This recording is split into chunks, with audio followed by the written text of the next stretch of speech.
Sheila, itutuloy ko yung tanong ko sa iyo kanina. Totoo bang balasuba si Michelle? Opo. Paki-explain. Kasi po, pag nangungutang siya sa akin, pinapahiram ko naman po siya. Tapos pag ako na po yung nangangailangan ng tulong niya, wala na siya. Kung ano-ano pa, chinichismis pa ako na masama akong kapatid. Samantala sa akin siya lumalapit pag may nangangailangan siya. Siyempre, papahiramin ko siya kasi kapatid ko siya. Pero dapat, malaman din niya na, mayroon din akong pangangailangan. Nahihiya din ako sa asawa ko. 2 anak ko sa una kong asawa. Tapos yung ngayong asawa ko, yung nagpapakain ngayon sa 2 ko. Siyempre, dapat ganun, iniisip din niya ako, iniintindi, hindi puro sarili niya lang. So may utang din si Michelle sa'yo. Oo, marami na po, hindi na po mabilang. Dahil pinag-uusapan na rin naman natin si Michelle, tawagin na natin Michelle Pasok.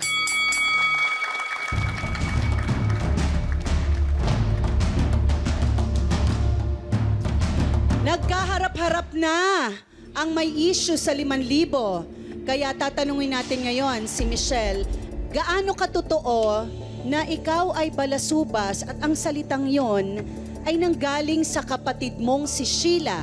Kayo pala ni Sheila ay magkapatid. Magkapatid po kami, pero hindi po ako balasubas.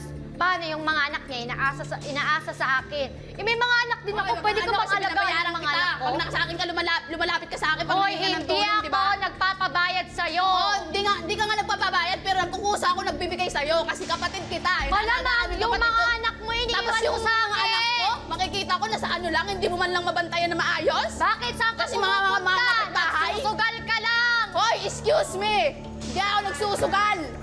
Para sabihin ko sa'yo, kapal na mukha mo. Iniiwan mo mga anak mo sa akin, magsusugal Bakit? ka lang. Binabayaran kita, binibigyan kita ng pera. Kapal na mukha mo. Hindi ako nagsusugal. Bakit nangyari ito na kayo ng dalawa ang naging magkaaway, ang pinagumpisahan natin, itong si Patricia, ay nangutang kay Jessa. Tapos si Jessa, ang inutang ni Patricia kay Jessa, pinautang din sa'yo, Michelle. Alam ba ni Michelle na mangungutang ka, Patricia? Hindi po. Kay Jessa? Hindi po. Paano niya nalaman na meron siyang uutangin sa'yo? Wala kang trabaho. Magsalita ka, go. Pinagplanuhan nila yun. Hindi, ah. Pinagplanuhan siguro nila Hindi, yun. umutang ako sa'yo, hindi niya pa Para alam. sila utangan. Talaga? Ano yun, Sheila? Para sila mga mangungutang, kaya pinagplanuhan nilang 2. Ay, hindi ko alam na sa kanya yung pera. Dito ko yun hiniram, kaya dito ako mag-obliga magbayad. Anong sabi mo sa akin? Yung 2. Singilin ko si Patricia kasi siya ang nangutang sa akin. ko ba na Tsaka sa'yo? yung sabi ni Patricia, Pinipilit mo nandun naman siya. siya. Nagbayad sa'yo. Ayaw Nandun sa'yo, siya. magtanggi ang 2. Hindi sa'yo. Nandun siya, ninanghiram si Pat. Tapos, nung siningil ko siya, sinabi niya na nasa iyo daw. Marunong niya, wala ka pa binigay kahit ng kano. Lagi mong magkainasabi doon sa akin. Ang hirap natin ng pera. Teka lang. Okay. Awat muna ha. Michelle, may plano ka bang magbayad? Po. Kailan? Wala po kasing trabaho ngayon asawa ko. Sabi ko, pag nagkatrabaho asawa ko, mababayaran na po yun. Tsaka magbabayad. Patricia, anong masasabi mo dahil galing ikaw ang umutang talaga So, dapat singilin mo na siya at nagmamadali yung inutangan mo. Anong gagawin natin ngayon? Ang tagal ko nang naghihintay hanggang ngayon, wala ka pa rin sagot. Wala nga akong maibibigay eh. Ano ibibigay ko? Bakit ako? Nung nangutang ka sa akin, sumagot agad ako, di ba? Sana kahit man lang paano, sumagot ka kahit pa konti-konti. Dapat kasi, kahit wala wala na na tayong ibigay, di ba? Ibalik mo lang yung pera. Hindi yung nagtatago kayo. Marunong Ano ka na mag-usap. binabalik? Wala nang may balik. Nung babalik yung pera, nagtuturo ka na.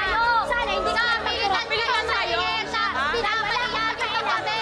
Pinapalihan nyo kami. Bakit pakialam ko sa'yo? Yung kahiyang ko na babayaran? O bakit? Eh, sana hindi ka na wala ka. Hindi ka na pahiya.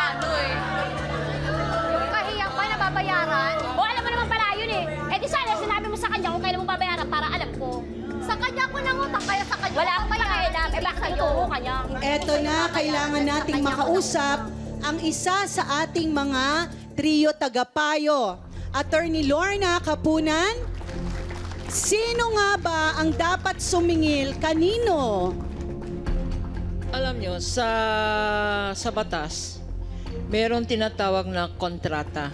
May parties to a contract. Kung sino yung nag-usap, whether written or bunganga lang, yung mga nag-usap, yun ang may responsibility. So, si Jessa nagpautang ng 5,000 kay Patricia.